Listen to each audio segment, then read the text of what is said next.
Tonight on the Hornby Magazine Show, I complete Topley, Mark tells us all about the Class 50s, and Richard doesn't play trains.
Hello and welcome to the Hornby Magazine Show, and welcome back to the workshop with Topley.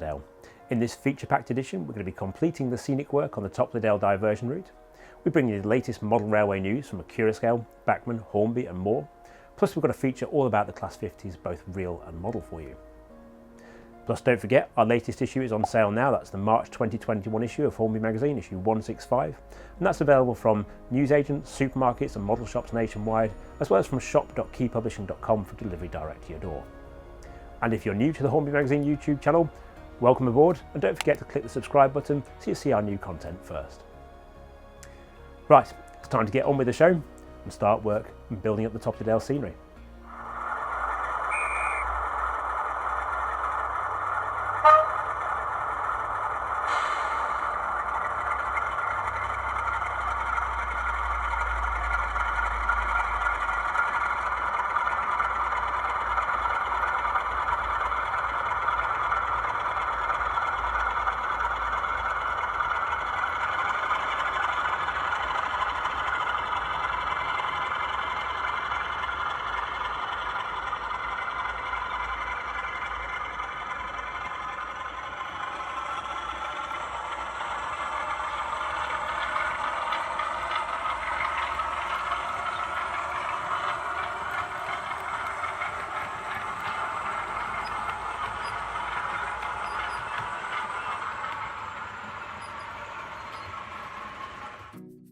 Tony's Trains of Rugby is located at Hillmorton Locks on the outskirts of Rugby.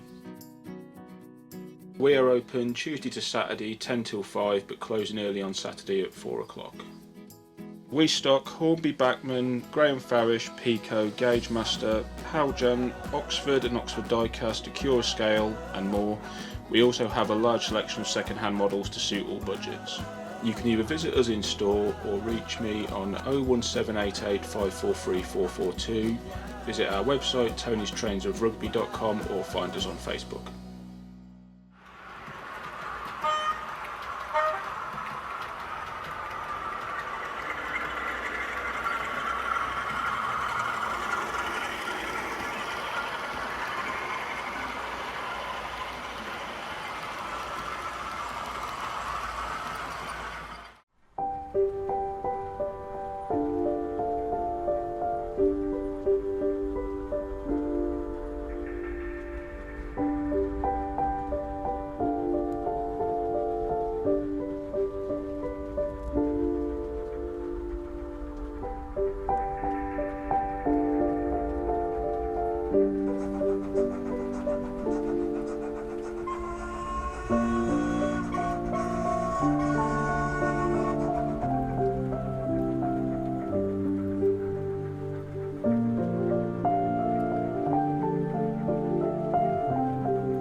Hello and welcome back to the Hornby Magazine workshop, where we're continuing our work on the diversion route here. So we've got most of the scenery is, well, very nearly complete now, as you can see, but I've got a few more pieces now to finish off this jigsaw. So in essence we've got three main pieces to do now. So one is I've got the landscaping to do in front of the railway here. Secondly, I've got the river scene to do as it comes under the bridge here. And thirdly, there's the cutting on the approach to the tunnel here, and finish off the scenery to blend into the rest of the landscape around the rest of the layout.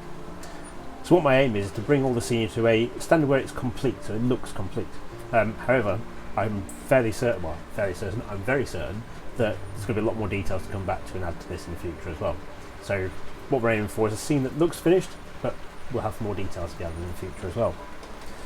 So the first thing I'm going to do is I'm going to get cracking with painting in the river bed. Then we'll get the ground contours laid in for the scenery in front of the railway, and then we can move on to do the finishing touch to those two pieces, and then it's casting rocks, building up this cutting scene and getting all the layout to look like it should.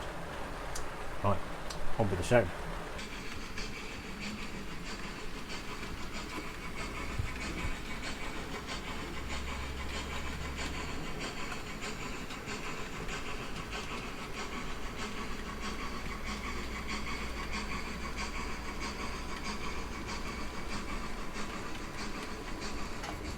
Okay, so the first step I'm going to make is just to trim the edges of this block of hydrocal here.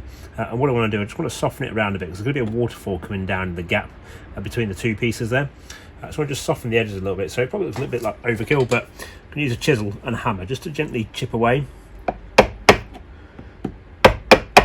had a little practice go a minute ago on another redundant piece. And what it showed me was that if I just very carefully work this, you should be able to get a nice kind of matching feel to the end of this rock as it blends into the waterfall there as well.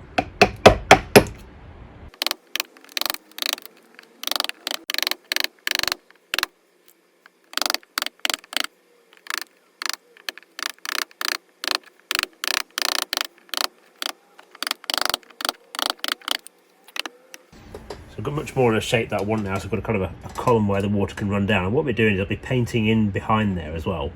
So I'll put some paint up on the top there, so it'll look like there's a route for the water to flow round to where it gets to the waterfall there. It'll then flow down over the rocks. I've got a bit of work to do down the bottom just to make sure it actually directs the water to where I want it to go as well. There's no point having a waterfall if the water's just going to fall straight off the end, so I'll show you that now. In the right direction here. I've got a bit of work to do around here to actually create a channel for the water to flow across into the riverbed down there, but I'm going to create that next. A little bit difficult to see down here because if I just pull back, you can see it's down behind the river bridge, which isn't the easiest place to show you, but the end result will look good.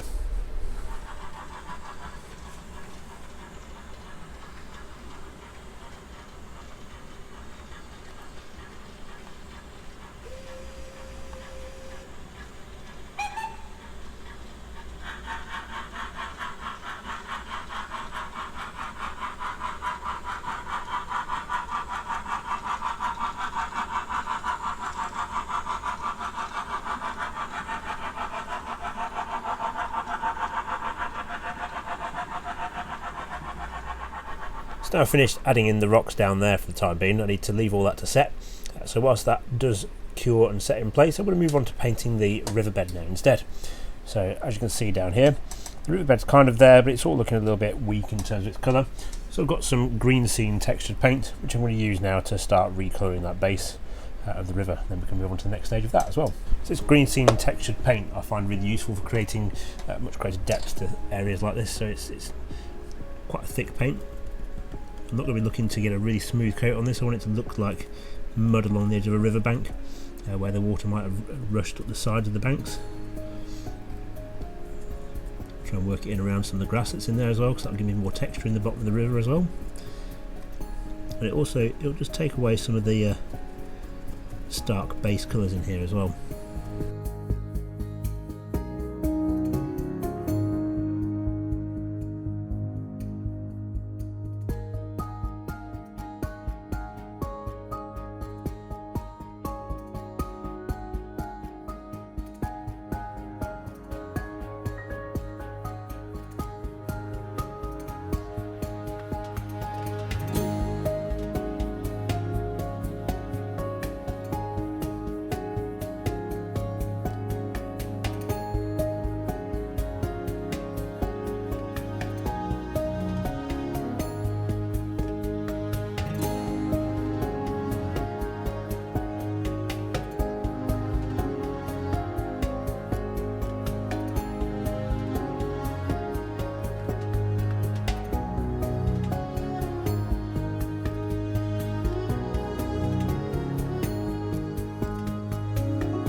So whilst the paint's setting in the bottom of the river there, I'm going to start adding some of the bigger boulders into it as well.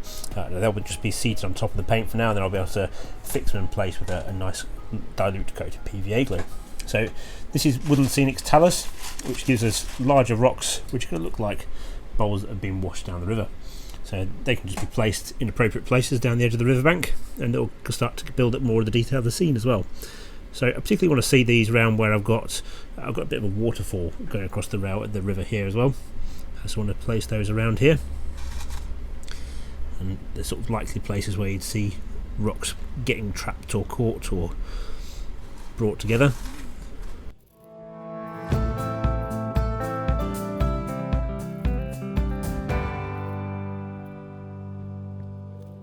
So I've laid out all the stones across the riverbed, so that's all now in place, but it is all loose, so all these can currently be moved around.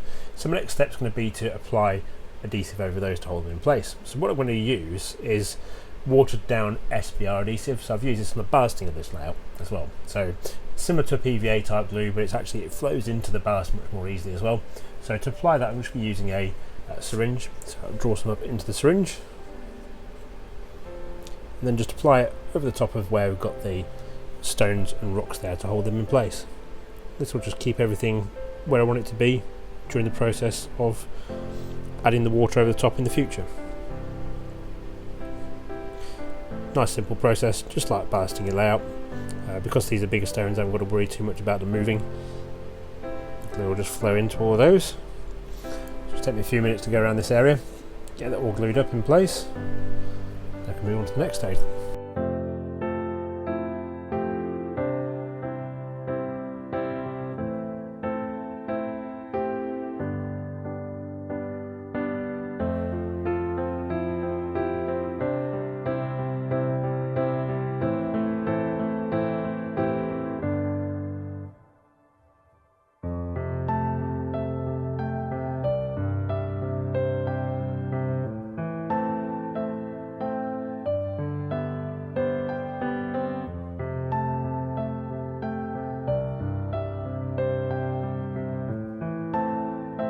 All the glue is in place. You can hear I've got the fan heaters on probably in the background, and that's to make sure that all this does dry out thoroughly as well. So it's going to be at least, I would have said, probably 24 hours before I can do anything else to the riverbed scene.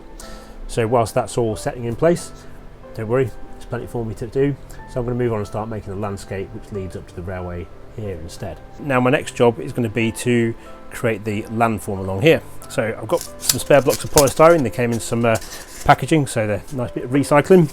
What I'm going to do initially is I'm just going to position them loosely, and I'm going to give them a rough cut with this hot wire cutter, and that'll give me a nice shape to start working from. So rather than having to cut all this from scratch once they're all in position, I'll get some of the bare bones done straight away. So line the cutter up and just following the baseboard edge.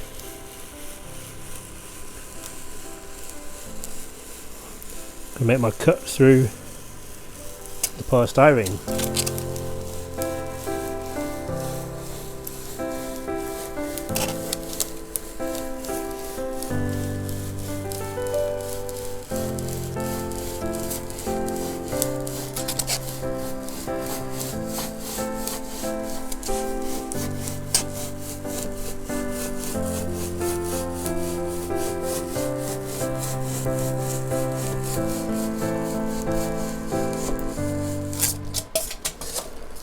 So as you can see, we've got a nice clean edge around this piece now, and that's going to make it nice and easy for us to work with. Also, I've got some cutting to do along the other plane as well once everything's glued in place. What I'm aiming to do is get the outside frame cut to shape of the baseboard today, and then again it's going to be glued down, left overnight to seat in place, and then I can come back and carve all this polystyrene to the actual shape I want it to be.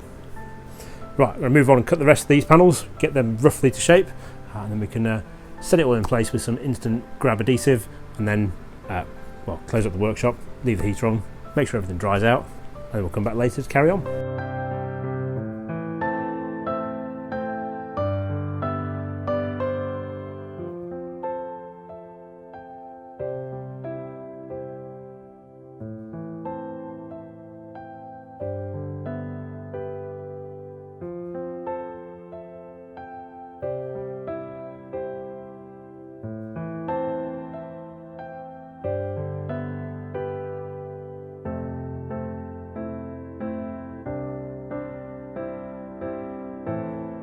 Right, so this is all set and dried overnight, so I'm ready to take the weights off all this polystyrene, and I can start shaping the landscape next. So we're going to pop these to one side.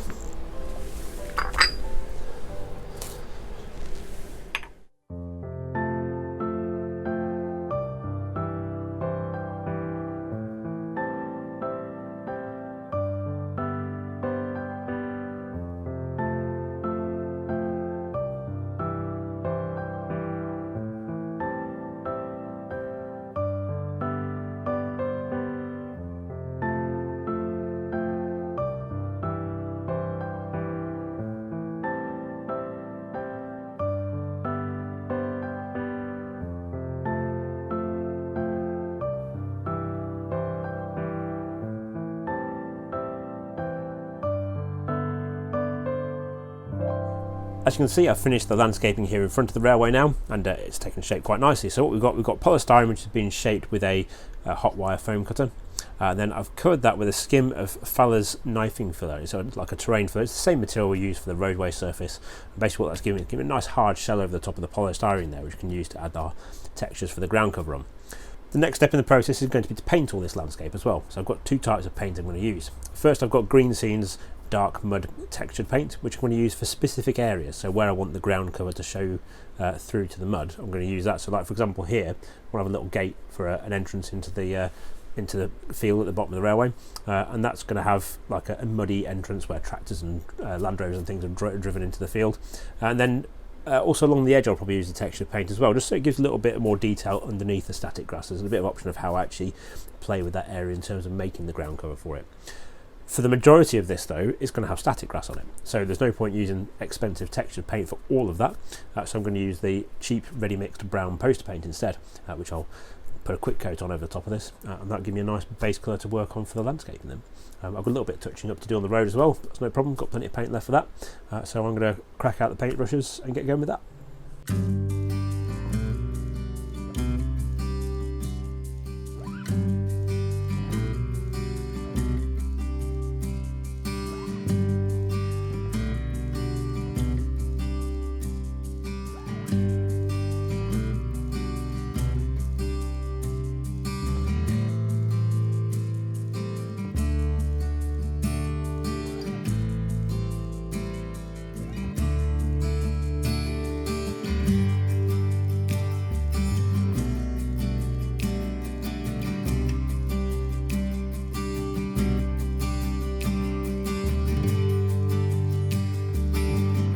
Next phase of this part of the layout build then is to start adding the ground cover onto here as well.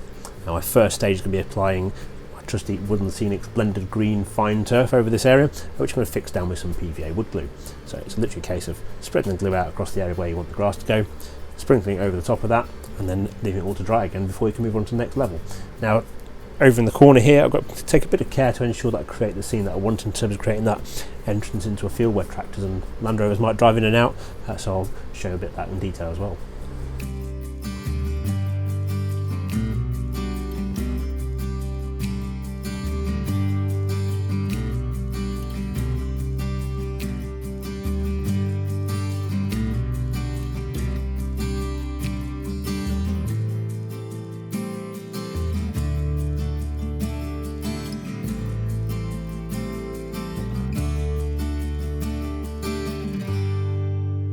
What I want to create here is a scene where there'll be an entrance into the field around about here, and there'll be like tyre tracks leading into the field as well. I have a fence line around here as well, which will keep that all nice and clear then in terms of my photographic work with the layout as well, but it also gives that boundary between field and railway scene as well. So in order to do that, first I'm going to apply some more PVA glue over here.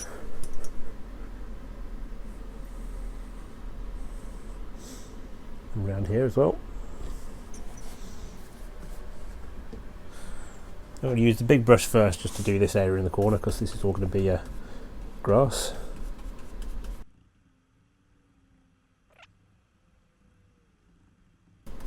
And see, what I'm trying to do is create a sweeping entrance and then to narrow the track as you come into the field. And then I want a very light line of PVA down the centre here. Just using a much smaller brush now, I'm just going to spread that around. I don't mind if it's got a couple of little gaps in it as well, typical of what you might experience in the field where the tractors drive in and maybe there's a bit of grass growing in the middle. It's probably going to be a sheep field or something like that. And same as before, using the Woodland Scenics fine blended green turf, I'm just going to dust this over the top of all that PVA. So again, this is only going to stick where the glue is, so right now I'm covering everything, but ultimately when it dries I'll be able to clear off all the excess and it'll expose the muddy track in there as well.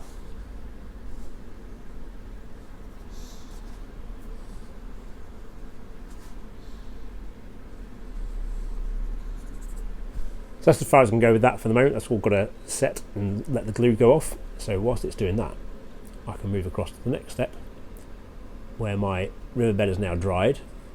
And if you look close in the foreground there, you can also see I've sealed off the front edge of the layout here as well with a piece of clear plasticard.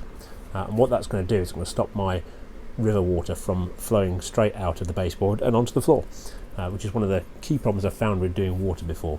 So make sure your baseboards are sealed before you do the next job. Right, I'll go and find my Woodland Scenics realistic water and I'll start showing the process for that. So in order to make the main water feature through the stream bed here, I'm using Woodland Scenics realistic water. This is a ready mixed, ready to pour material. Literally all you do is take the cap off and pour it into your riverbed or wherever you want your water to go. The most important things to do are to ensure the leading edge or any rear edge of your baseboard is sealed so the realistic water can't run off the edge. Just in case, I have put on the floor down here a plastic sheet just to catch any runoff if there is any. It recommends you pour this to a 1/8 inch depth each time, so you can do multiple layers to build up the depth of the water up to 1/2 inch thick. Well, I've done all my preparation, so literally all I've got to do is take the cap off and start pouring.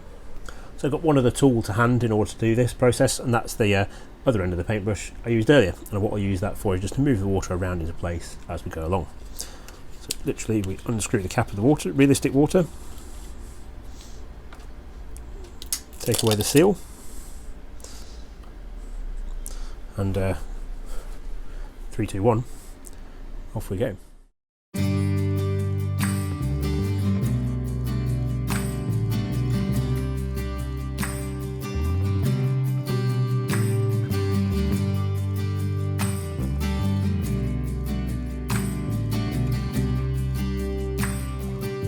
I can just see here that the water is just starting to creep its way through underneath the bridge. I haven't actually poured any in this area at all, and I'm actually at the moment I'm going to just be patient. I'm going to see how far this creeps before I add any more water in, because I don't want to get too much going into this at the end of the day.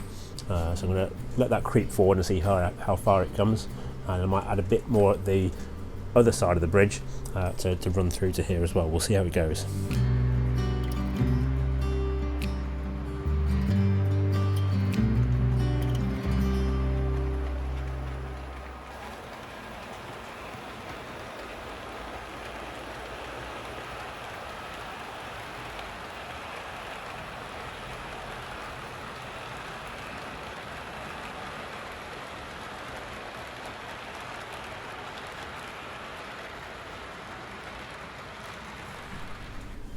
So I waited to see what's happening. The water's pretty much stopped moving at the front side here, and I can see that it's all moving through quite nicely. So I'm just got a little bit more in, just a tiny bit at the top here.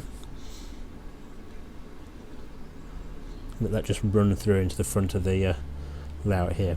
This is my critical area where if I get too much, I'm just going to end up with it running out potentially. Hopefully not, because I've sealed all this, but you never know.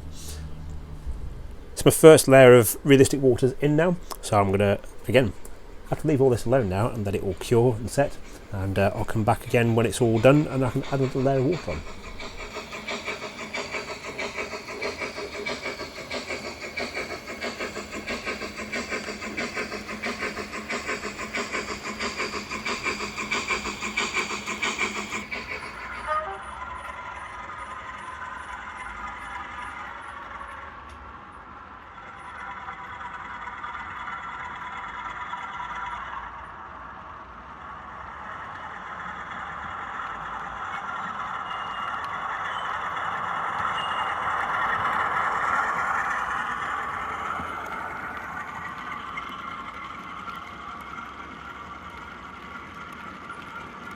I'm Alex Yates and this is the Model Centre. We sell absolutely everything you can imagine in the popular scales. We've got our customisation services, so you've got weathering, got renaming and renumbering, and then all the sort of add-ons, so like real coal, we can fit the parts pack for you, nameplates, cab crew, everything like that. You can order online or on the phone, come and collect it from us, or you can come to the door and we'll just serve you from there. And we're doing free postage on the website as well to sort of compensate for the fact that the shop's not open. You can visit us on our website, themodelcentre.com. Our phone number is 01947 899 125.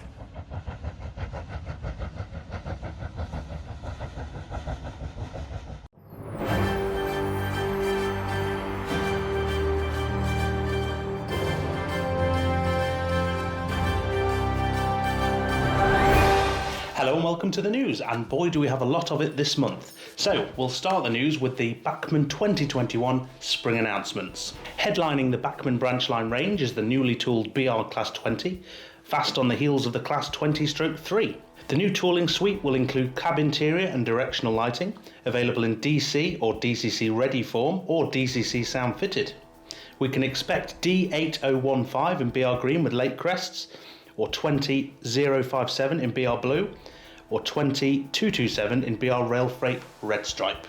Bachmann's 00 gauge modified haul has also been revised for its set of latest announcements. Two models will appear initially as 6990 Witherslack Hall in BR line green with early emblem, and 6998 Burton Angs Hall in BR line green with lake crests. Further new 00 gauge steam locomotives include two BR 4MT 460s with BR2 tenders, 75014 with BR2 tender, BR line black early crests, and 75029 with BR2 tender, BR line green late crests. A first for Bachmann now, with an LMS Jubilee 460 in British Railways experimental green, and an additional Great Western Railways 94XX 060 pannier tank in GWR green as 9405 with a weathered finish. New additions to Bachmann's 00 gauge diesel range include a general release Class 45 45060 Sherwood Forester, followed by a Class 66 66100 Armistice in DB Cargo Red. Both will appear in DCC ready and DCC sound fitted formats. Sound fitted versions of existing models in Bachmann's range have also been added, including headbox fitted Class 24/1 D5135 in BR green, D5149 in BR green with small yellow warning panels, and 24137 in BR blue. Class 121 diesel rail cars and the imminent Class 20/3 will also benefit from the addition of sound.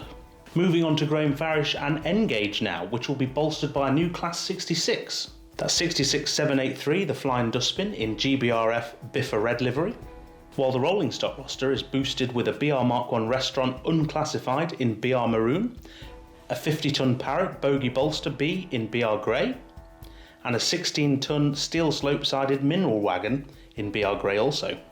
You can read the full Bachmann 2021 spring announcements range right now on keymodelworld.com. Right, moving on now. Acura Scale has launched its first 00 gauge steam locomotive, a Great Western Railway Manor 460. We had exclusive behind-the-scenes access to the project, which features in our launch video here on YouTube. The impressive specification includes a heavy die-cast metal chassis, running plate and body, 3-pole motor with flywheel, sprung centre driving wheel, and a 21-pin DCC decoder socket.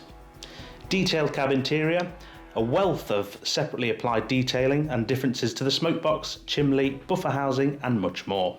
Prices are set at $169.99 for the DCC ready model and $259.99 for the DCC factory sound fitted model, with an anticipated delivery of Q4 2021. Development work on Hornby's new Ruston and Hornsby's 88DS 040 shunter is progressing well, with factory decorated pre-production samples arriving for evaluation. 4 newly tooled models were announced as part of Hornby's 2021 range, with 2 appearing in industrial liveries as number 4 in North British Distillery Company colours, and number 3 in Roundtree and Company lined green. The remaining 2 models are finished in BR colour schemes as North Eastern Region Departmental number 84 in BR line green with lake crests and BR blue number 20. Priced at $93.99 each, The industrial liveried examples are expected to arrive later this summer, while the BR liveried models are due in the autumn. Moving on to KR models now, who've announced 3 new 00 gauge projects, including the Haydock Foundry's 060 Belafron, a Hunslet Bobo industrial diesel shunter, and a 12-wheel bogie torpedo ladle wagon. KR Models invite expressions of interest via its website krmodels.co.uk. That's all for tonight's news. However, you can view the latest news stories at any time for free on keymodelworld.com. From the homepage, simply click on the Hornby Magazine tab at the top, and on the left-hand side, go on to news.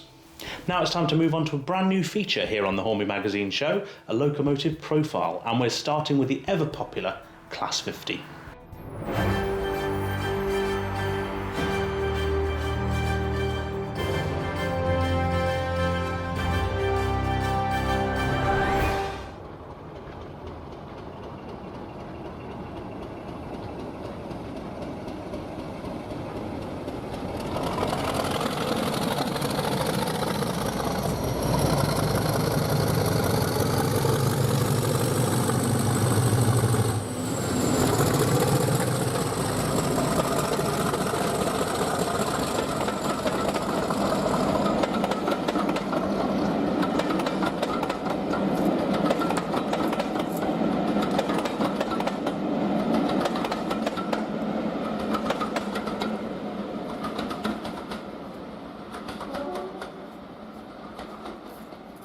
British Rail's popular Class 50s were first introduced in the late 1960s. Built at English Electric's Vulcan Foundry, 50 were completed between 1967 and 1968. These 117-ton locomotives were developed from the experimental English Electric DP2, which bore a striking resemblance to the Deltics, which were under construction at the time in 1962. Whilst there were visual similarities, there were also many differences both inside and out, not least the fact it was single-engined.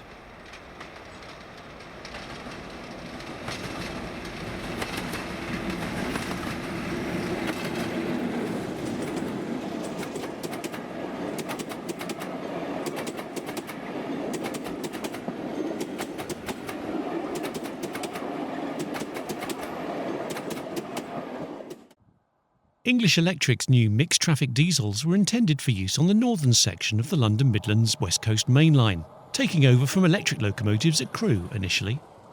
Delivered in BR Rail Blue from new, they remained the property of English Electric and were placed on long-term lease to British Rail, BR eventually purchasing the class en masse some years later. These powerful 2,700 horsepower locomotives, each with a 16-cylinder 4-stroke diesel engine, had a maximum speed of 100 miles per hour. They hauled Anglo-Scottish passenger services between Crewe and Glasgow, as well as working freight services too. In due course, double heading was introduced on some workings to enable the speeding up of the timetable.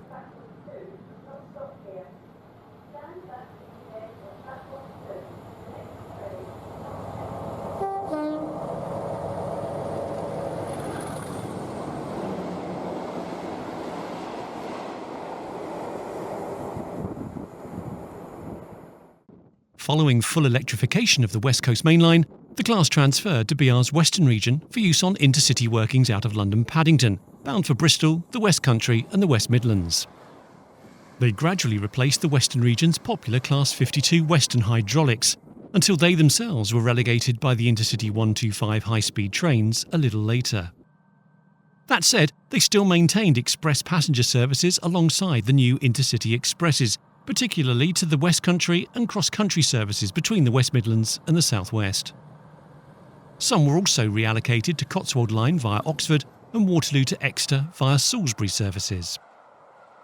The Western region also restored the tradition of naming some of its locomotives after naval warships, with all 50 receiving cast metal nameplates. Some also carried ships' crests too. They were nicknamed Hoovers, mainly due to the distinctive resonance from their onboard air filtration apparatus. Indeed, it was the complex nature of some of the onboard systems, such as this, that resulted in a refurbishment programme to improve reliability in the late 1970s. The first fully refurbished locomotive, 50006, emerged in late 1979 and re-entered traffic in November that year.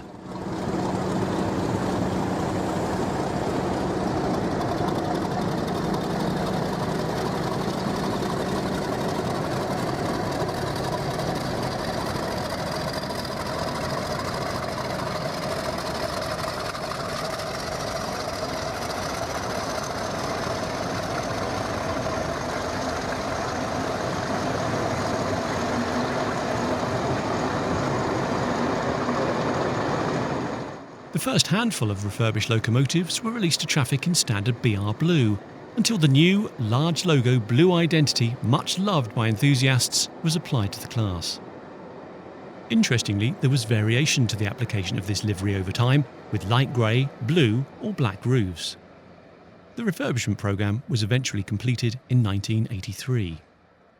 A year later saw one class member catapulted to celebrity status in 1984 when 50007 was repainted Brunswick Green and renamed Sir Edward Elgar as a prelude to the GW150 celebrations planned the following year, as BR commemorated 150 years of the Great Western Railway. It was a controversial moment in the class's history, especially amongst enthusiasts. Surprisingly, 50007 retained its lined green livery for the remainder of its BR career, despite the appearance of Network South East's new blue, red, white and grey colour scheme a few years later. Much of the Class 50 fleet was absorbed by Network South East for use on Paddington to Oxford, Newbury and the Cotswolds, and Waterloo to Exeter via Salisbury services, the latter being where the class eked out its final years of operation. Some examples were also allocated to departmental duties. Towards the class's final years, several 50s received new colour schemes, including Lara Blue, Civil Engineers Dutch Yellow and Grey, and original BR Blue, and were used on many of the rail tours that operated during the class's final years in BR service. The late 1980s also saw an experiment undertaken when 50049 was modified and trialled on stone and china clay workings in the West Country. It was renumbered 50149 and repainted in rail freight triple grey. The trial was fairly short-lived, running between 1987 and 1989, when Defiance was then absorbed back into the main fleet. It was renumbered and repainted accordingly. This, of course, wasn't the only time 50049 would carry an eye-catching out-of-the-ordinary colour scheme. As Class 50 reliability issues began to affect NSE's West of England timetable in later years, further contingencies were introduced in the form of Class 47s, ably assisted by Class 33s on occasion, until a plan was formulated to replace the 50s with former ScotRail Class 47-7s, which would themselves be replaced by Class 159 DMUs in due course, which still ply the route today. By 1992, just 8 examples remained operational. That said, it's no surprise that quite a few were saved from being scrapped. One high-profile survivor, 50033 Glorious, was handed over to the National Collection at York, following withdrawal in March 1994, and is currently at the Severn Valley Railway, having recently been repainted in large logo blue.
In preservation, as well as rail blue, large logo blue and Network South East colour schemes, further one-off schemes have been applied too, including LMS Crimson, Two-Tone Green, Load Hall, Intercity and more. The class remains particularly popular at heritage railways, and a handful have been mainline registered, including 50007 and 50049. Indeed, 50007 Hercules and 50049 Defiance have most recently been seen heading stock movements and rail tours in GB Rail Freight's distinctive blue and orange colour scheme, as the freight operator fostered closer links with the Class 50 alliance. They've travelled widely, usually together, as seen here, running along their former stamping ground, the Dawlish seawall in Devon. 50007 also carries a dual identity, displaying 50014 on the opposite side, together with Warspite nameplate.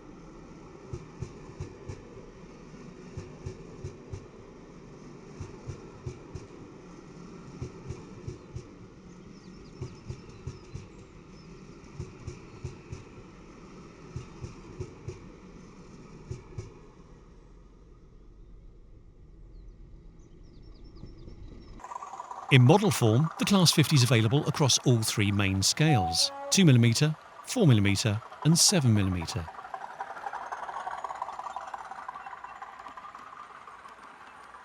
Dapol released its N-gauge model in 2019, Hornby introduced its high-fidelity 00 gauge model some years earlier in 2004, and Helian added its O-gauge examples in late 2019.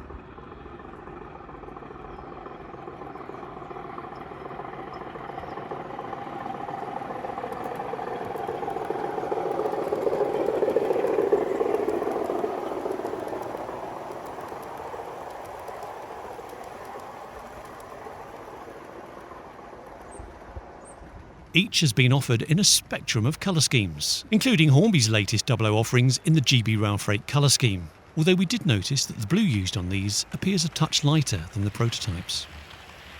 That said, Hornby's ensured 50007 and 50014's dual identity appears correctly, and has even included a set of snowplows for 50049 too. Hornby's tooling for the model also allows for original as well as refurbished conditions, and since its release the model's appeared in many of the colour schemes applied to the prototypes as standard and limited edition models. The specification includes a heavy die-cast chassis, 5-pole skew-wound motor, directional lighting, opening cab doors and posable bodyside louvres. Helian's O-gauge models appeared as standard and retailer exclusives in refurbished condition, covering BR Blue, large logo blue, original and revised Network Southeast, as well as Celebrity Great Western Green, Rail Freight Triple Grey, Dutch, Lera Blue and GB Rail Freight colours.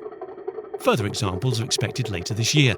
Again, the spec was impressive, with the model featuring a heavy chassis, twin 5-pole motors, directional lighting, detailed cab interiors and much more.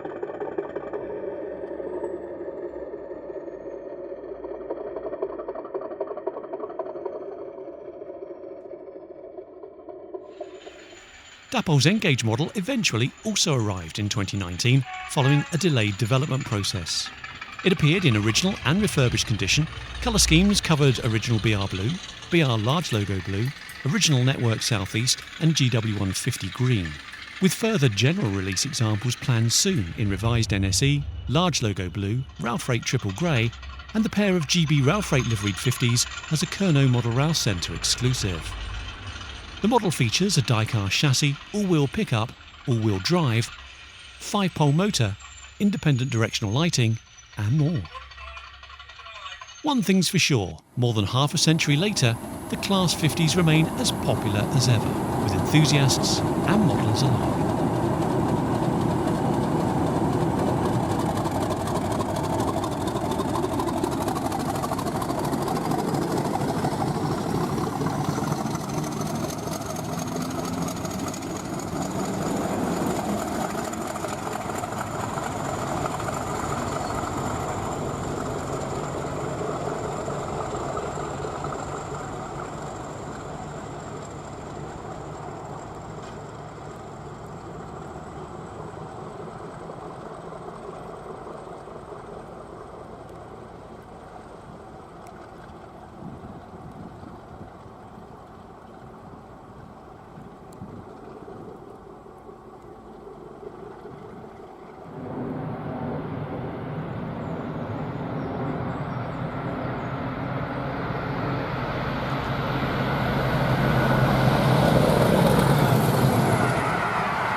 And next on the Hornby Magazine Show, we return to Topley for the second part of our visit.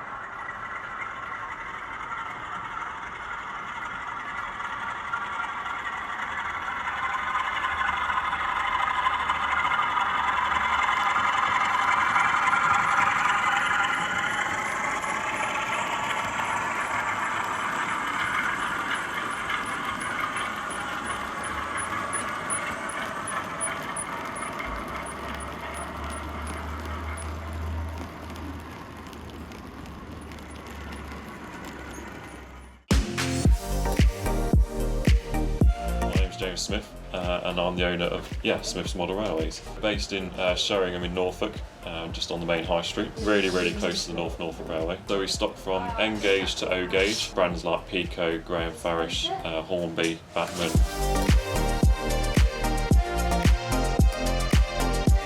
just launched our new loyalty card just after lockdown when we reopened. So we also offer these gift vouchers. You can either contact us via our telephone, email, or with our contact form on our website.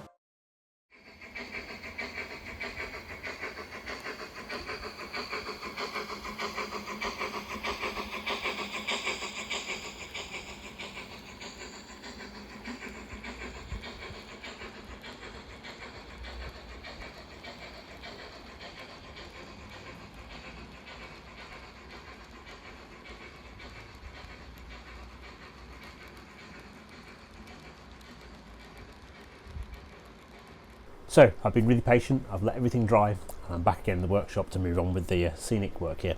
So in the background the river's drying behind me. All of this is now dry as well, and I've removed all the excess fine blended turf there and returned it to the tub that I took it out of in the first place. So that can all be reused at a later date as well.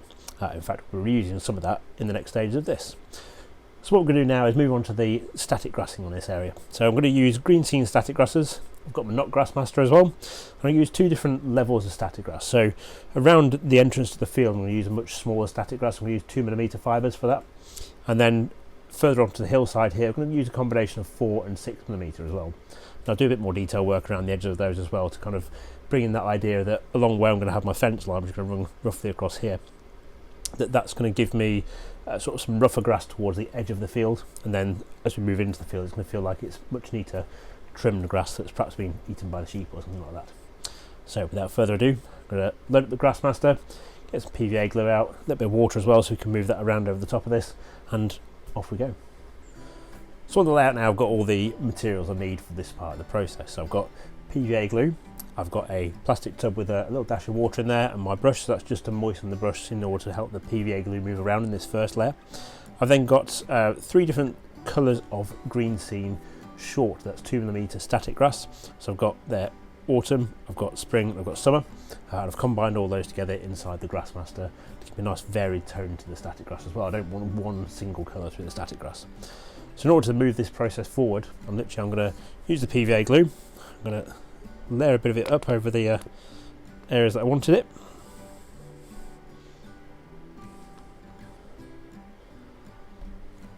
Like so. I'm just going to slightly moisten the brush in the water to help this glue move around on the layout.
So the scene's all coming together quite nicely now. I've got my first layer of static grass over it all, but obviously there's a lot more work to be done here as well. So we've got to increase all the depth of this so it matches the previous areas of static grass that I've done around this new patch. So that's what I'm going to do next. And in order to do that, I'm going to get a can of matte varnish, and I'm going to reload my static grass master with the medium and long grasses from green scene, so both the summer and the spring and also the autumn colours as well.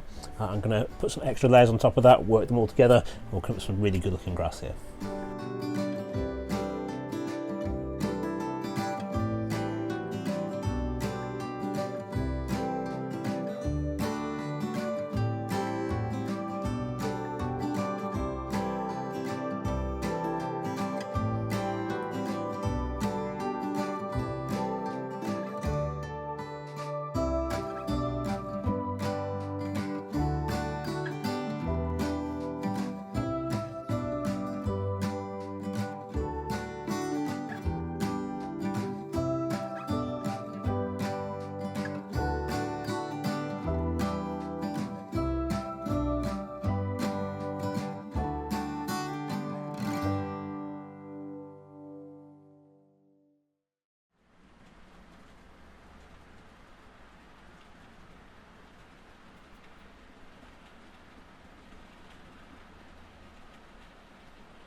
So I'm now coming down to the final phase of Topley Diversion route scenic development now, well, in terms of the big stuff anyway. Like I said earlier on, there's going to be lots of little details to add to this later, but in terms of the big chunks, this last sort of 18 inches here between the viaduct and the tunnel mouth is now my kind of little focus now to bring together. So what I've been doing is I've used the Woodland Scenics hydrocal to cast another batch of rocks of varying sizes and different thicknesses, and some I've done with a much thinner layer inside the moulding as well, because here where the railway comes around the curve, it's got quite a narrow space there between the railway and the structure that holds up the back seam there as well.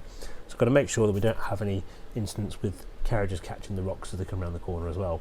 So I'm going to do a bit of testing with those, make sure that things fit past as well, and then we can move forward with actually laying some of these rocks out in position, reshaping them, chopping bits off, realigning them and getting them all glued into place to create the rock form there.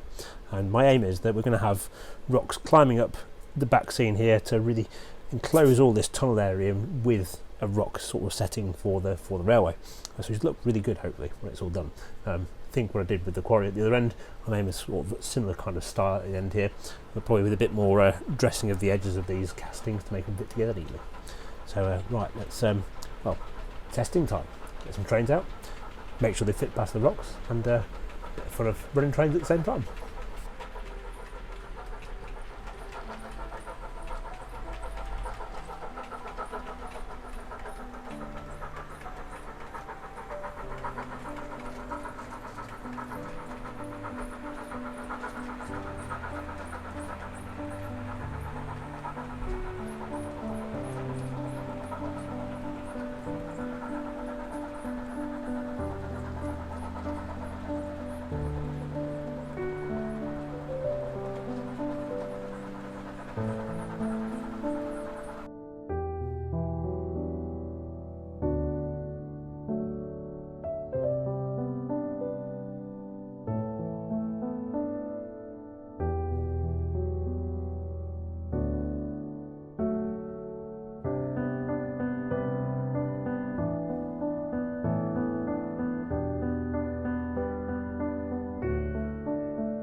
So now that I've carved all the rocks to shape and gone to fit in where I want them pretty much, my next job is going to be to fix them all in place. So to do that, I'm going to mix up a fairly thick mixture of the Woodland Scenics hydrocal, the same material the rocks are cast from. Mix that up, place it around them so it helps them bed all together. It will fill in some of the little gaps as well, and then if I need to I can carve some of that as well once it's in the landscape as well to finish it off and make sure everything blends together nicely too. And one of the differences you're seeing this time as well is that rather than colouring the rocks before I put them on the layout, I'm going to colour all of this in one go once I'm happy with how everything fits together, and that'll be before I do the final finishing touches of greenery around them and things as well. So right, I'm going to go and mix that next batch of hydrogel, get these all fixed in place, and then we can let them all set in place again and then move on to the next stage. So I've now mixed my pot of Woodland Scenics hydrocal. It does go off fairly quickly, so I'm going to have to get to work swiftish on this. And this is the same materials we used a couple of videos ago for the Hornby Magazine Show, where we demonstrated the use of the Woodland Scenics products for building the rock castings at the back of the quarry at the other end of this scene. So what I'm going to do is I'm going to start moving the pieces off one by one. Just want a little bit of hydrocal down this joint where I snap the rock. That helps join these two pieces together. Then a bit more around the base as well to seat it into place.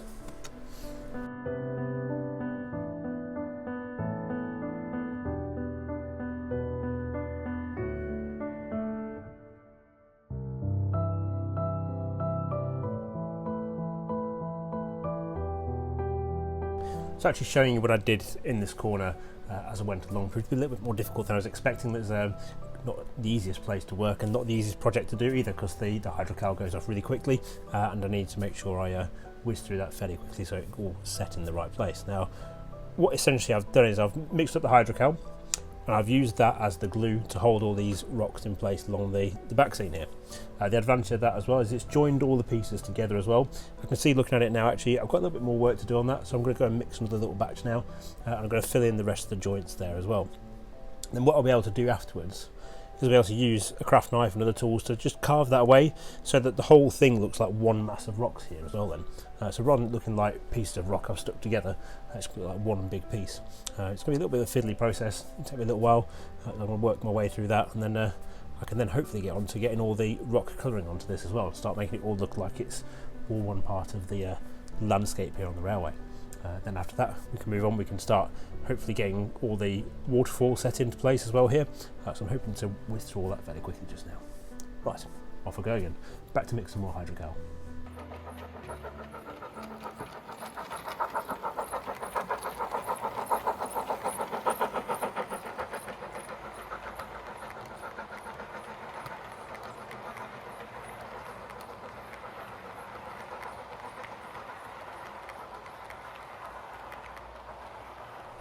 So now I've done the first two colours on the rocks, so it's a 3-colour process to create the rock colours to match what I've done previously over here. So the first is to use a yellow colour let down with some water, and that's just done in very small amounts across the rocks. Second is a very light wash of burnt umber from the Woodland Scenics colour range, and again that's let down with water, so it's very thin paint as well. Then the third and final coat to bring the rocks to life is going to be a very thin black wash. So this is thin black concentrate from Scenics. Is literally the tiniest amount of black concentrate in here, and literally it's just a case of brushing it over the top and allowing it to flow down the rock.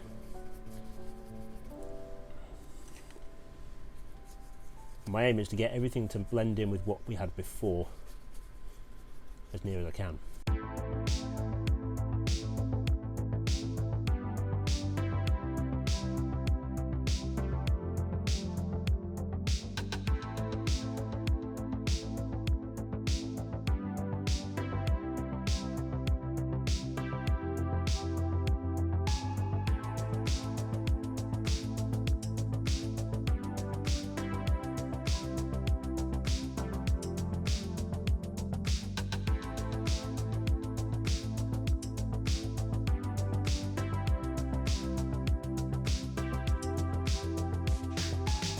I'm pleased with how this is all coming along. I've got a much better rock effect than I actually thought I was going to get when I originally started on this as well. I like the fact I've been able to join all the parts of the rocks together with the hydrocal as well. There's a few little rough edges, but I'll be able to smooth those out when we go to the next levels of scenery as well.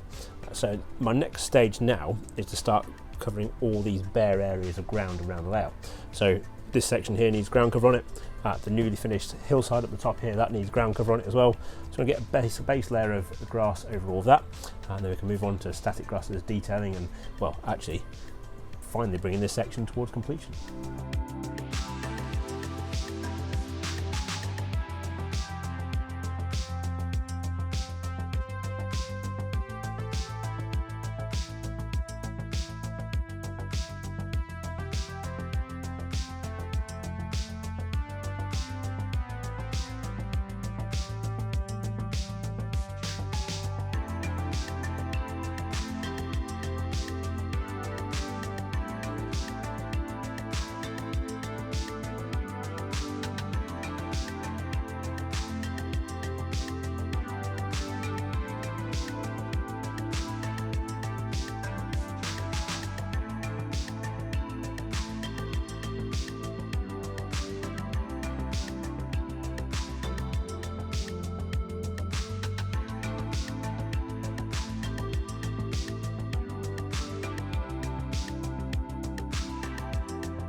So we're now coming down to the finishing post of what I want to do in this area at the moment. So my main job now is going to be to use the Woodland Scenics fine leaf foliage and a little bit of their coarse turf as well to just finish off blending in the rocks to the railway.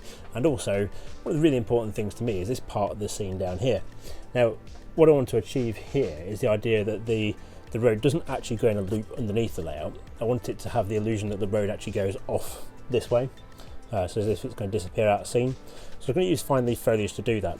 It's going to be a little bit tricky. I've got a couple of ideas of how it might work, but I'm going to open a couple of boxes up, see how we get on, and start putting all this together.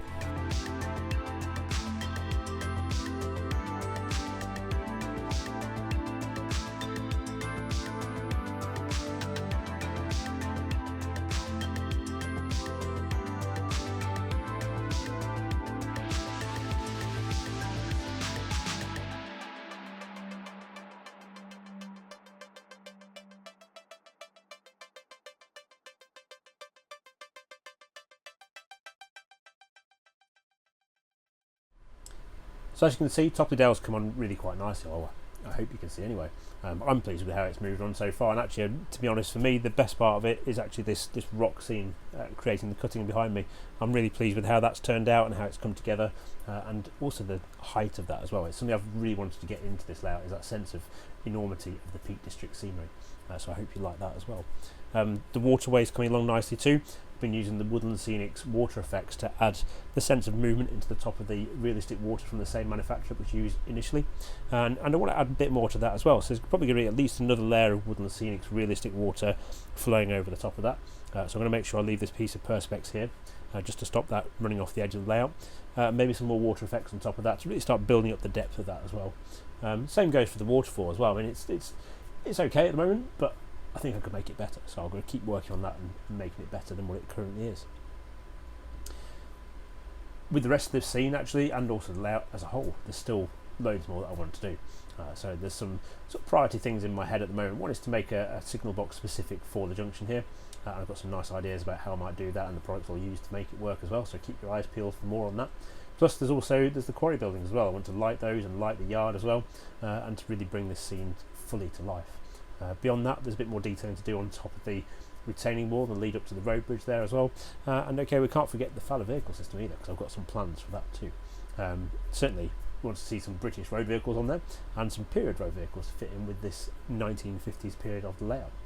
So as you can appreciate at the moment, the vehicles that are currently on the layout, they're not fallow vehicles, and they're not motorised either, but that is something on my list of jobs to do. For now though, I'm going to call it a day on Topley Dale for the time being, and I'm going to get running some trains, enjoy the scene, watching the trains run through the landscape and making the most of what I've built so far. Don't worry though, I'll be back to show you more in the future.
I'm Adam Davis of Rails of Sheffield Limited.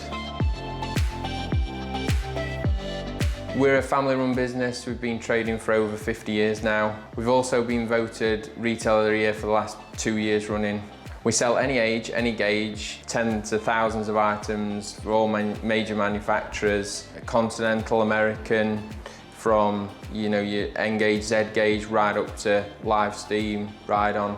We do many in-house exclusives, all available on our website, railsofsheffield.com. The address here is 21 to 29 Chesterfield Road, Sheffield, SA0RL. I hope you've enjoyed watching our series on Topley here in the Hornby Magazine Show and all the work that's gone into creating the diversion route scene here. I've certainly enjoyed putting it together, and we've now got what I'd call a completed layout, but it's definitely not what you'd call a finished layout. There's still loads more little jobs I want to do on this layout to really bring this scene up to a fully finished, completed model. That includes lighting. I've got point motors to go in, got some new accessories on the way and other little details. I've got a little collection of items gathering together ready to be installed onto the layout as well. So there will be more on this scene in the future. For now though, this is the end of the road at the moment in terms of the Hornby Magazine Show for Topley, but we will be coming back to it, as I said. And don't worry, we have got more exciting layout building content coming for you too in our future issues. Now though, it's time for this month's new arrivals.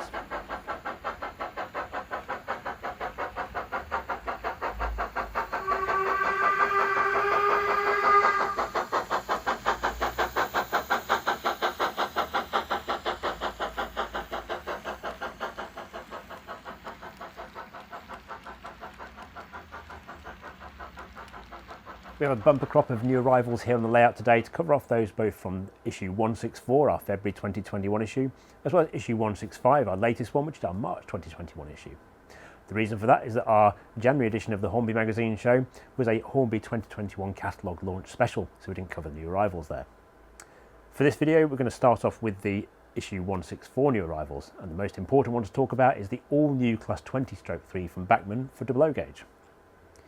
We received a sample of 2311 in Harry Neal Railroad orange livery, and we put it to the test here on Topley. Now its features inside include directional lighting. It's got a 5-pole motor with twin flywheels. There's a Plux 22 decoder socket, plus a factory fitted 15mm by 11mm sugar cube speaker.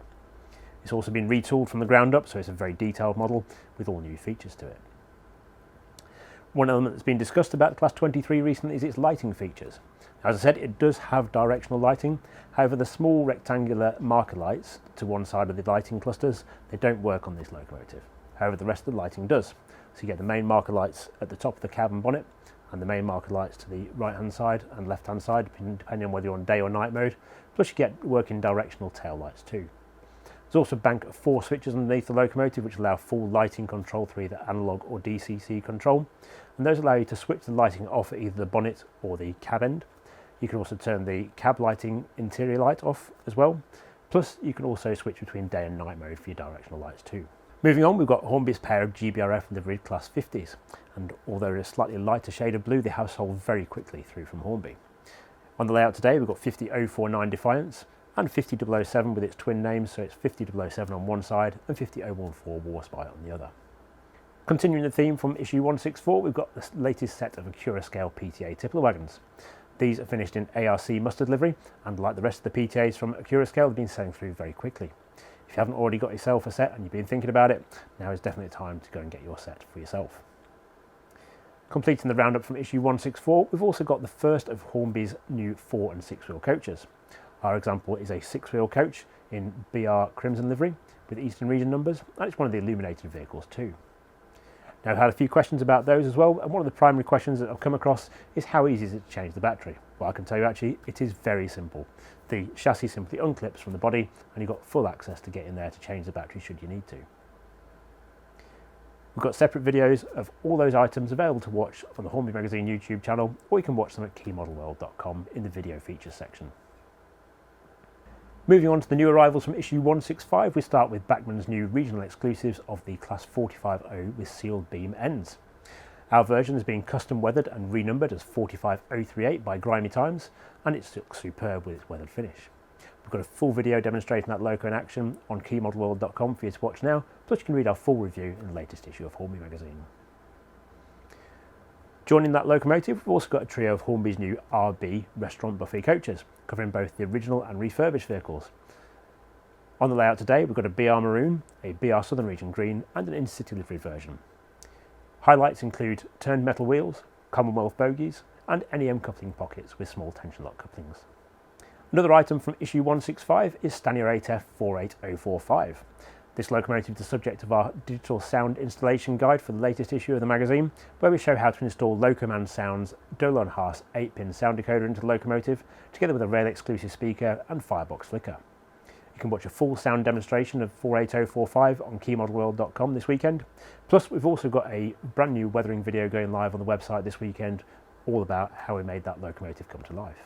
I should also mention as well, we fit it with a Model U crew from its new range of crew packs, together with a Model U loco lamp on the front footplate. Completing the double O gauge section, we've got the Bachmann 10,000 and 10,001 models in BR black with early crests. They're in addition to my own collection, and you've probably noticed them once or twice running around the layout during the clips on Topley in this Hornby Magazine show. Moving down a scale, we've got one more locomotive to talk about as well, and that's Revolution Trains' new N-Gauge Class 92. We've got a full review of that locomotive together with the other items from issue 165 in our latest issue, and it is a superb model too. Features include a 5-pole motor, Next 18 decoder socket, factory fitted speaker, directional lighting, and absolutely stunning attention to detail. It's a model which is going to be really lapped up by the N-Gauge community. Well, that brings us to the end of this edition of the Hornby Magazine show, and we hope you've enjoyed all the features we've put together. And don't forget to let us know which is your favourite in the comments below. Plus, don't forget to like and subscribe to our channel if you haven't already. The latest issue of Hornby Magazine is on sale now. That's the March 2021 issue, issue 165. It's available from newsagents, supermarkets and model shops nationwide, as well as from shop.keypublishing.com for delivery direct to your door. Plus, if that's not enough model railway content from us for you, then you can also go to keymodelworld.com where you can see more of our latest videos first. For now though, thank you very much for watching, and we hope you're all staying safe and well, and we look forward to seeing you next time. Take care, bye for now.